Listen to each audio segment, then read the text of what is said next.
107.7 The Pulse, News Talk, 98.1 WTSN. Good afternoon, Katelyn Company. It's a Thursday. It's a delightful day outside, and I hope many of you are taking advantage of it, maybe getting out, taking a walk. Just remember your social distancing. 6 feet apart. 6 feet apart. Not 6 feet under. 6 feet apart. That's where we want you. And joining us now, if you want to be in the know about your health, you've come to the right place. Because let's bring back our good friend, Dr. Barry Taylor. Dr. Barry Taylor, how are you today? I am terrific, Ken. Good to hear your voice. Hi, Jason. He's saying hello to you, J-Dog. Afternoon. Yep, there you go. To make it official, J-Dog is in the house. And Dr. Taylor, how have we progressed? Have we progressed any from a week ago, or are things in your mind getting worse? Well, I'm bleary-eyed. I drove to New York, and then I drove to Virginia. Then from Virginia, I went to Chicago. From Chicago, I went to Reno. I've been looking for a bottle of elderberry wine all over for you. You know, it's not easy, is it? It is not easy. Because How many places did you call? I honestly didn't call any, but I did visit a few of the state liquor stores in New Hampshire, and you know they are to be had. They are as well stocked as any liquor stores anywhere. The state-run stores in New Hampshire, but I could not find any elderberry wine. I've seen it online. I have seen it online, and you know you can purchase it that way. I haven't done it as yet. I see it's free shipping, but I haven't done it yet. We'll have to make a pinky pack, and for our next show, both of us order it online. I also saw it online and figured somebody around the Boston area has got to have it. You would think. 12, 15 liquor stores later, some of them small, some of them really big warehouse kind of places. Yeah. Not a bottle. So we will have to do the chewable Healthy Immune #1. It's elderberry and zinc and vitamin C. And you and I will have to imbibe something else until we get our bottle of elderberry wine for our immune system. Now, here's something to think about. I just saw this online, how to make elderberry wine. Yeah. But I don't know. I'm going to defer to you. I don't think I'm that that motivated to do that. So yeah, I guess you know, why not order it online? Yeah. You know, you can order almost anything online these days. But I thought I'd give the state liquor stores a little business, which I did. But it wasn't elderberry wine. No, not a drop. Not a drop. So as I look at statistics, I mean, New Hampshire is like the only state that's really not in shelter-in-place, lockdown, very, very few cases around the Concord area. The northern, up by Franconia, is like 0 cases. You have a nice map on the WTPL website when people follow the link to listen to your show. You have a nice map of the counties of New Hampshire. What a stark contrast compared to, say, New York City. Oh, absolutely. You folks up there are healthy New Hampshireites. I guess, and we certainly hope that continues. But, there are certainly a lot of changes that have been made. We have not been ordered to shelter in place as they have in many states, as you pointed out. But, again, I think that has a lot to do with the density of our population, which obviously is not as dense as it is in New York City or New Jersey, California, any of the places that are really suffering at this point. Correct. And I spoke to my son. He co-wrote my book that you and I have talked about a lot over our many shows together. Luke lives in San Francisco, and things are so tight there that I said, if you wanted to leave where he lives in a certain part of San Francisco City and go down to Ghirardelli Square or go down the waterfront, could you do that? And he said, no, that'd be a misdemeanor, actually. if you're on business to the bank or your business to the grocery store, fine. They literally do not want people walking the streets in San Francisco. No, I know that's true, and that goes for a lot of places as well. Although I guess some people are getting out and about in New York City, but I've seen some photos of New York City. Times Square, I mean, is just about abandoned. All over New York City, all 5 boroughs are, they're ghost towns. I mean, people are pretty much sheltering in place because it has really hit New York City in particular very, very hard. Yes. Yeah. Yes. Yeah. Over 20,000 cases. Yeah. Yeah. So a week ago, we were talking about our mindset, how to listen in our heads, the kinds of conversations, the self-talk, that's a term, the self-talk, the kinds of things that keep going on repetitively in our head, the way we relate to lockdown, shelter in place, quarantine. Those are highly charged words. Ghost town, how long people are watching TV. I'm happy to say I've done a really good job watching minimal TV other than to get updates. Mm-hmm. And not just because I love talking with you and other clients and friends and my blogs and Facebook Live things that I do, but it also keeps me focused on, what is it that's going to activate the cells in my body to stay strong. I was reading something last night of a study done with 117 people who over 4 days, the 117 people at the beginning measured their immunoglobulin. An immunoglobulin is a scientific and biochemical term. Immunoglobulin as in round protein molecule. It measures the immune system. And there are a number of these immunoglobulins, IgA, IgG, IgE. They're tracked when people have allergies. They're tracked when people have infections. And there are low levels that are normal, and then there are high levels if you're getting extremely activated with allergies, or there are high levels if you really have amazing immune protection, particularly of one immunoglobulin called IgA. So they took 117 people. They had them over 4 days spend 15 minutes meditating on gratitude, joy, laughter, something heartwarming and inspiring. They gave them a variety of topics, and 3 times a day for 15 minutes for 4 days, they had people just be thinking about something uplifting, like gratitude or like something inspiring. And out of 117 people, it was like some 95% of the people went from readings in the 30s and 40s, which is kind of like an average IgA reading, to over 100. Wow. And the study, which if listeners want, I can send them a copy of the study, really, this whole mind-body thing that, we've all been interested in many of us have been interested in for the last 10, 15, 20 years. Some Army captain wrote a book, Carl and Stephanie Symington wrote a book in 1970 called Getting Well Again. And they were in the Army, they were medics, and he was a captain, and they wrote a book, Getting Well Again, which was all about using visualization to shrink cancer tumors. It was very, very the beginning of using the mind to deal with body things. Last week, you and I talked about Norman Cousins' book, where he was watching Three Stooges and Laurel and Hardy to be that one chance in 500 to deal with his ankylosing spondylitis. Because in the hospital, they told him that they had nothing for him.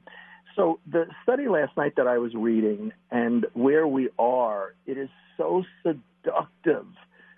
Kind of like being on a highway and there's a wreck, and everything slows down because everybody's got a rubberneck to see the wreck. Sure, yeah. And I'm not saying we all shouldn't be learning about what to spray as an antiseptic and what to do with washing our hands. I'm not saying there aren't things to be mindful of because we are in a very different moment. that very few of us have any experience in.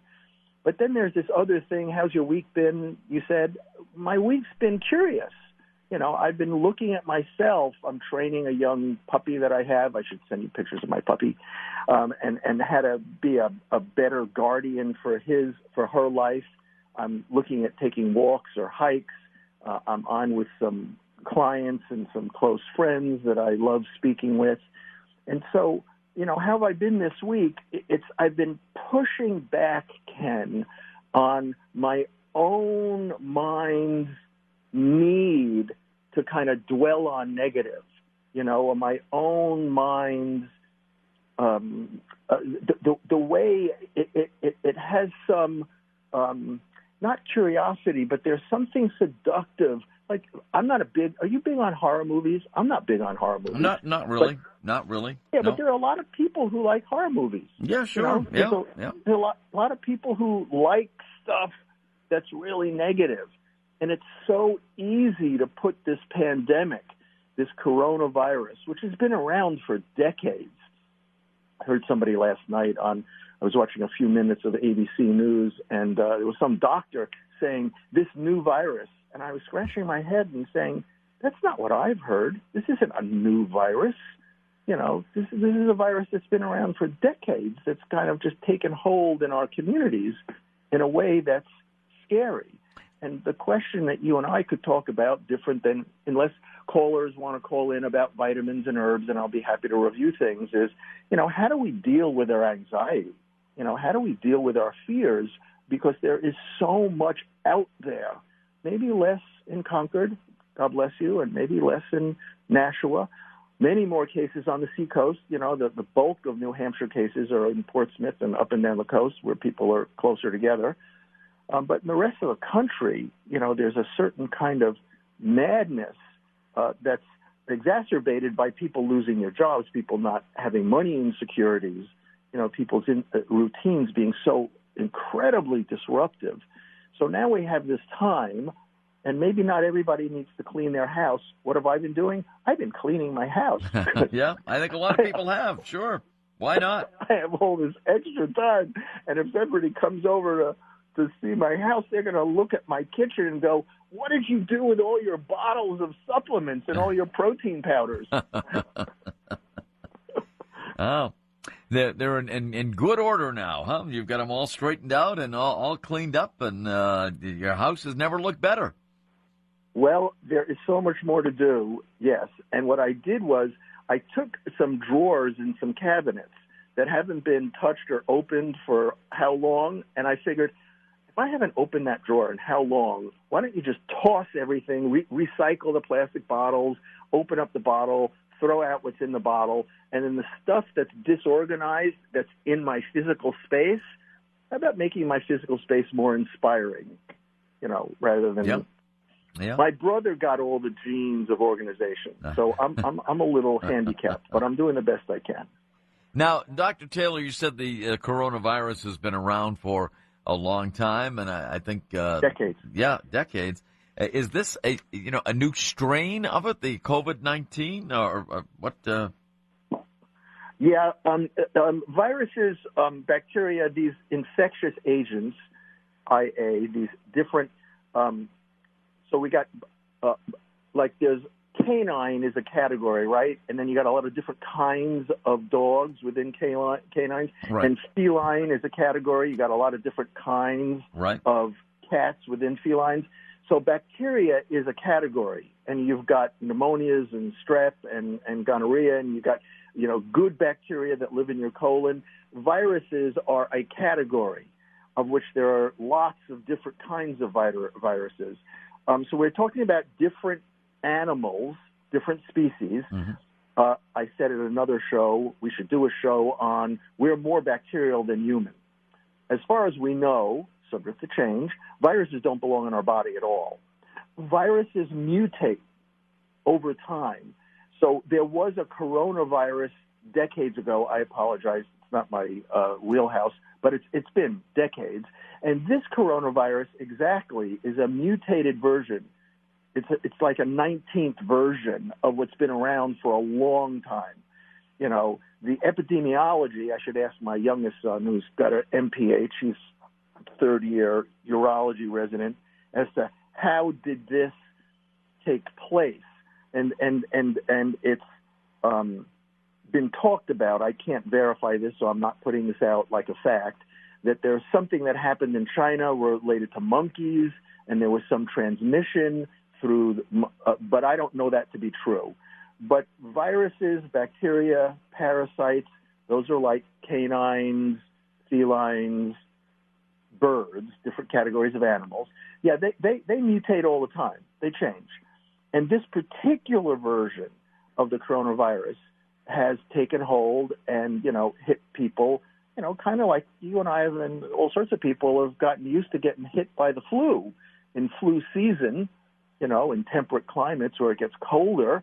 Right. And people do or don't get the flu shot, and how many thousands of people, many thousands of people die every year of the flu. And then, as the weather changes, it, gets less available out there in the environment. We're all being really confronted by one aspect of health is how well we harmonize our body with the environment.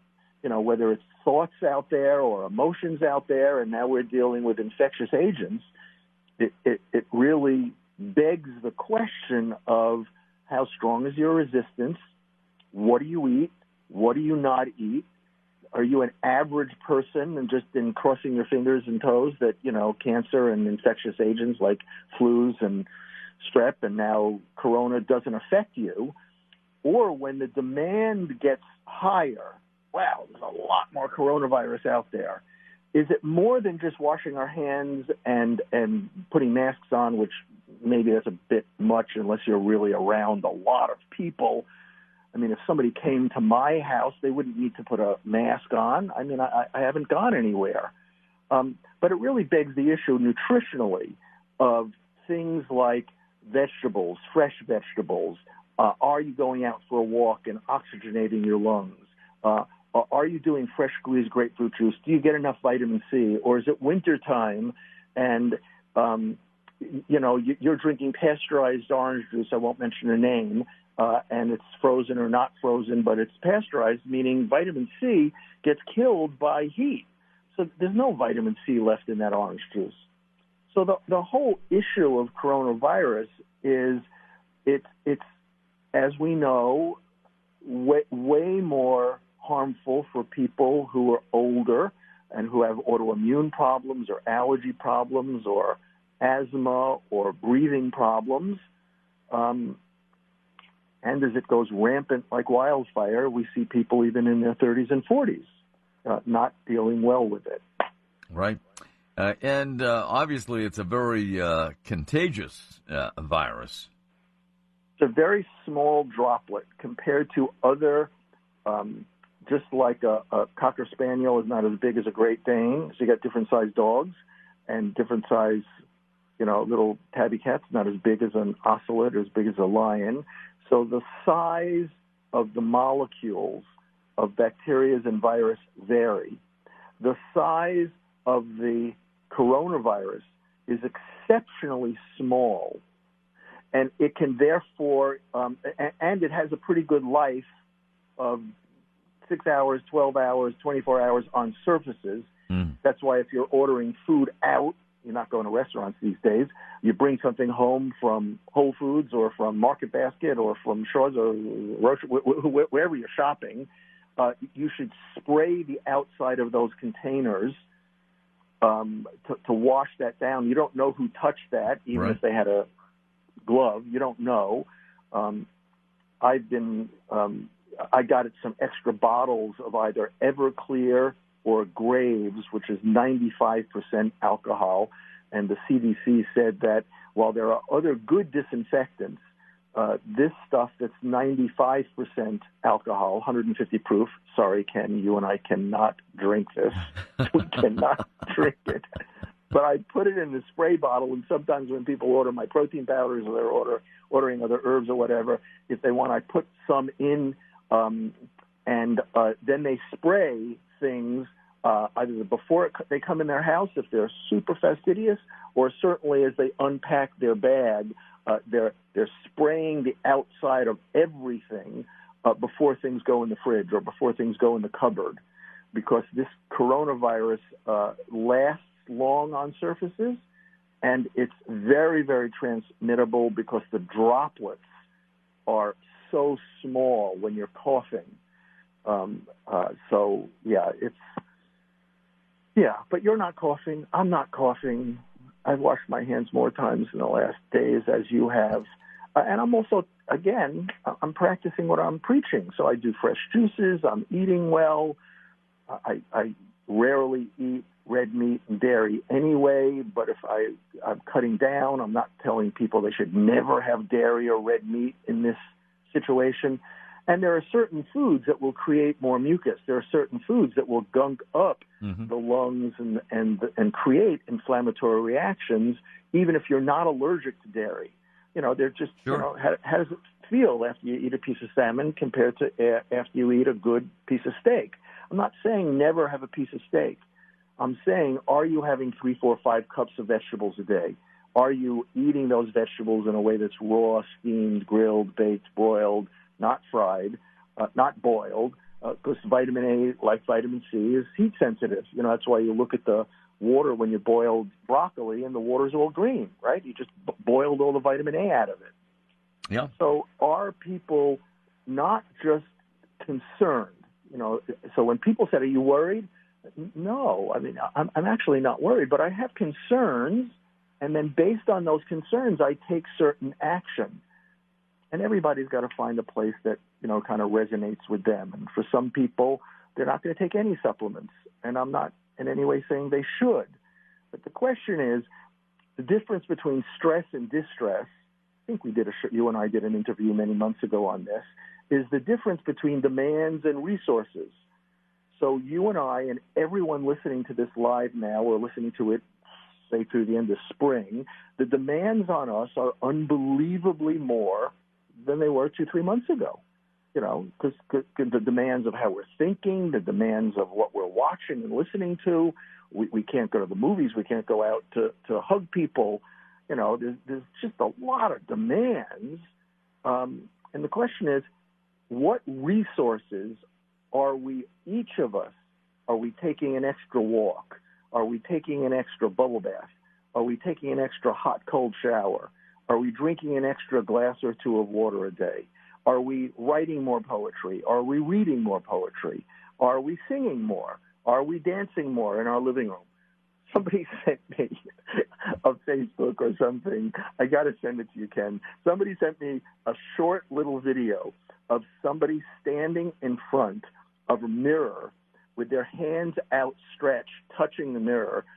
So it looks like they're dancing with somebody, and after 4, 5, 6, 7 seconds, you realize they're dancing with themselves, and it's a fabulous salsa routine. Wow. Well, I imagine that's true. There are a lot of people dancing in their living rooms, whether they are doing it with a partner or doing it by themselves or whatever it may be. A lot of people, you see a lot of major performers now singing and doing shows from their homes and what have you online. So, a lot of people are entertaining themselves and others that way. So some of us live for music, and some of us live to hear poetry, and some of us live to, hear somebody read a sonnet, and some of us live to see a sunrise and a sunset. And there's no you should X. The question is, this is a moment like, what is it that uplifts you? What is it that inspires you? And can you do more of that? Is this the moment for you to just open up your computer and, start to, do 2, 3, 4, 5, 6, 10 hours of learning Italian or Spanish or Arabic or Mandarin or something? Is this the moment to start to learn about astrological constellations? Because every time you look up at the sky, you wish you knew what you were looking at. Well, it could open up brand new worlds, as they say, for many, many people. Honestly, we can pray. Yeah, we hope. We do hope that. Dr. Barry Taylor is with us, and you can follow him, drbarrytaylor.com. Great website, and you can do many things on that website. In fact, a good seminar in intermittent fasting And there's a great piece on that and other shows that we've done in the past, and you can follow him there as well. If you have any questions for the doctor, he's going to be with us for a while. You can call right now, 866-823-1077. We have an open line, 866-823-1077. Or if you know where to get elderberry wine, you can give us a call as well at 866. We'll pay for that. And there you go. We'll take a break and be back with more from Dr. Barry Taylor right after these words on 107.7 The Pulse and News Talk 98.1 WTSN. 107.7 The Pulse, News Talk 98.1 WTSN, Katelyn Company on a beautiful Thursday. I mean, if you're out of work or getting out of work shortly, you've got to take advantage of this day and get out and take a nice brisk walk. Is that good advice, Dr. Barry Taylor? A+.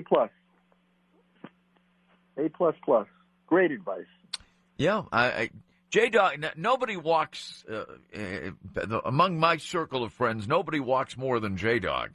And J-Dog, you walk to work in the morning and walk back home in the afternoon, late afternoon.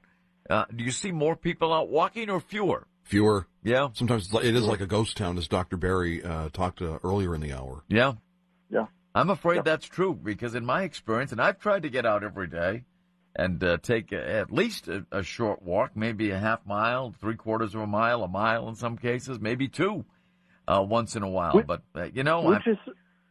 go ahead. Which is surprising because the gyms, the spin studios, the yoga studios, the places where people go to take classes, where one could imagine that's not thousands, that's tens of thousands of people in different cities, including Concord and Boston, they're all closed down. Yeah. Their membership, they're suspending memberships, and, they're not having people pay more memberships. They're hurting like a lot of small and medium-sized businesses are hurting big time. So you'd think some of those people that were, I won't say addicted and I won't say obsessed, I'll just say they were in a groove. They were in a routine 2, 3, 4 times a week. If they're not out walking, are they just all doing some program indoors in their living room, in their bedroom? It's possible. I guess it's possible, but not probable that everybody's doing it. Everybody can. Yeah. I'm very blessed. I have an elliptical. I'm on my elliptical 5:30, 6:30 5 mornings a week. And, I go on for a certain period of time. Some days I'll be on it again at 4:30, 5 in the afternoon for a second spin on my elliptical. But you're right. Not everybody has a machine like that. Oh, very true. And but this is the time. I mean, there's a lot of, as you, I'm sure, are well aware, a lot of unused exercise equipment in this country and probably in the world at large. And that should be getting some use at this point. Yes. No doubt about that. Yes. Dr. Barry Taylor is with us, and you can follow Dr. Barry at drbarrytaylor.com. So the coronavirus is not new. Back in the 60s, I think it was 68, there was another pandemic, and it was because of the Hong Kong flu. Right. How are the two different? How are they similar? Don't know the answer to the question. Somebody smarter than me knows the answer to that question. I don't know. I just wonder, and how they affected different parts of the world and what have you. So I don't know. And numbers. Yeah. I was around then. I don't recall the impact. Although the Hong Kong flu was a pandemic, I don't recall the impact that the coronavirus has had this time around. Right. Well, in 68, you must have been 4 or 5 years old. I wasn't Something quite like born that. yet. You can fool some people some of the time, Dr. Barry, but not all of the people. Hey, listen, I wanted to talk and share with the listeners. The New York Post, the day before yesterday, so people can look up the New York Post, wrote a story about using IV, intravenous, vitamin C. Now, vitamin C has been around a lot. Again, it's in citrus fruit like oranges and grapefruits. It's in apples, and it's the RDA, the recommended daily allowance for vitamin C, has been crazy low. Some years ago, they increased it to a nominal number. Now, RDAs were all based on rat studies, quite an assumption that what a rat needs is what you need, and you weigh a little bit more than Ella, and I weigh a little bit more than the lady down the street. So, I mean, to come as if there's, here, this is what you need. Well, RDAs are based on what you need to avoid scurvy. And in 45 years of practicing, I've never seen scurvy.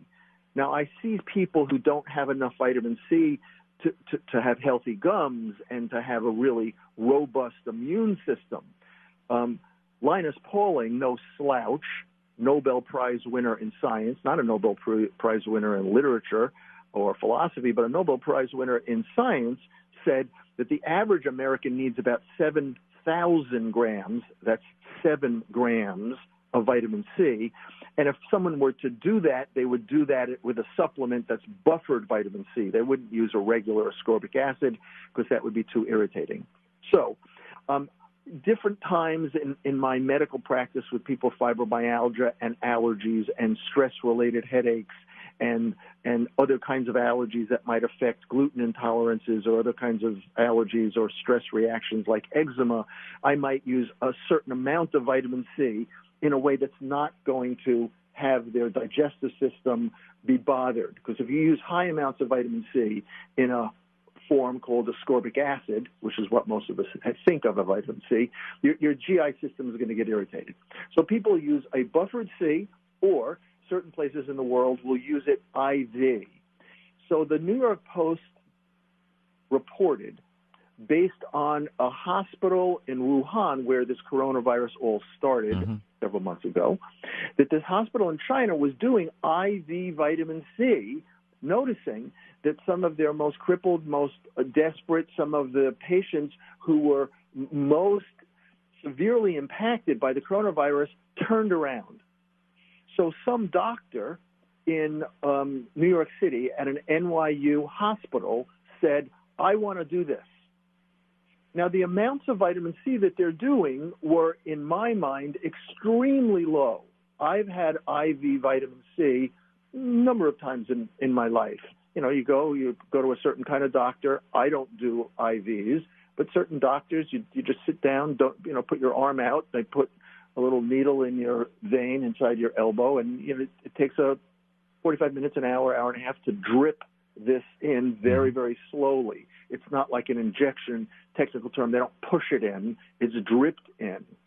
So the reports, Ken, of the sick people, some of the sickest people in New York City who are getting IV vitamin C, is that the results are astoundingly positive. Wow. And all of that, just Google New York Post, NYU, IV vitamin C for coronavirus. And there's a whole bunch of easy things to read. It's not like, a technical medical journal. Right. And it just goes to show that there's a lot. Now, vitamin C IV, anything IV, is dealt with very differently because whatever you're putting into your vein is bypassing your whole digestive system. So there's a whole ton of stuff about whether it's an herb or a vitamin or a food or even a drug, is how much of that really gets digested, how much of it gets absorbed. But the idea that, they're experimenting with IV vitamin C successfully is, I applaud that doctor for being so open in a sea of people scratching their head, waiting for a vaccine that's not going to be available for a year or more, as if the only thing to do is go on a respirator or a ventilator and just keep your fingers crossed that this, doesn't kill you.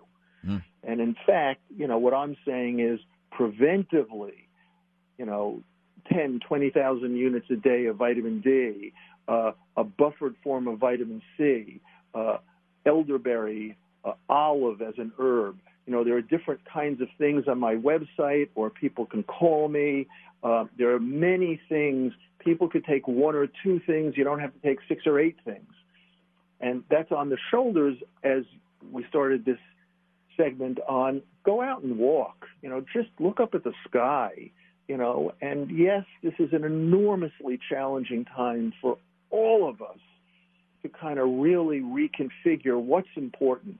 What relationships with our own body and our own mind, what relationships with people we care about are important, and how are we nurturing those relationships? And it's also to remember to look up. I'm looking outside my window now. There's not a cloud in the sky. Right. It's just a stunning color blue. It was just a bird that just went by my bird feeder, wondering, am I going to put more bird feed in that yet? But same weather here. So, if you maintain your social distancing from people, and there are plenty of great places to walk in our area, in New Hampshire, you're not going to catch this from out of the sky. I think there are some people that are concerned, and there's some justification for it, but are concerned that even walking outside could do them some harm. Good point, Ken. Good point. Yeah, and somebody was telling me that he went on a hike with his girlfriend, and that there were tons of kids and moms and other people on the same trail, and he was concerned about how many people he was running into on the trail. Right. That was a week and a half, 2 weeks ago. But yes, the social distancing is important. And if somebody is sneezing, somebody's coughing, you walk past somebody. Now, we're talking about numbers. Mm-hmm. I mean, if you're not sneezing, you're not coughing, and we don't know. That's true. We don't know if you're not. You could be a carrier. But, we're looking at minimizing the numbers. But if you walked past somebody and you didn't touch them, I'm not saying play with it and take the risk to be, 2 feet away instead of 6 feet away. Right. But I think what you're saying is go out, breathe, stand in your driveway, stand in front of your apartment building, stand in front of somewhere. Just take some oxygen into your body. Put your hands down and touch the earth. Go literally. I know it sounds airy-fairy, but go literally and lean against the tree. That tree's been rooted in the ground for a couple of decades. If it's a big, big, big tree, maybe 100+ years, go just give yourself 2, 3, 4, 5 minutes leaning against a tree and see if you can merge with the energy of what that tree has absorbed from the earth. Yeah. There are so many ways of working with negative thinking to inspire us, just like the research that we talked about at the beginning of the program. That was 4 days, 3 times a day for 15 minutes of people focusing on gratitude, joy, love, somebody they're in love with, and what happened to their IgA. So these practices, are more than just drink more water, drink less alcohol. Have more fresh vegetable juices. Have more fresh. It's more than just doing what you think's right, and be smart. The demands are more than they were a month or two ago. So how are you meeting those demands rather than just hope? But I love your attitude of go outside and appreciate beauty just for 5 minutes. Yeah, today would be a wonderful day to do it, and tomorrow looks the same way. Maybe Saturday as well, but. Take advantage of it, and you don't have to gather with a lot of people, just yourself or a friend, spouse, whatever it may be. I think that would be fine. If you're cohabitating anyway, you're going to be closer than 6 feet away from these people, so I don't think there's anything really to be scared. You know what amazes me? I was just looking at some numbers from Vermont as compared to New Hampshire, even though New Hampshire has about twice the population of Vermont.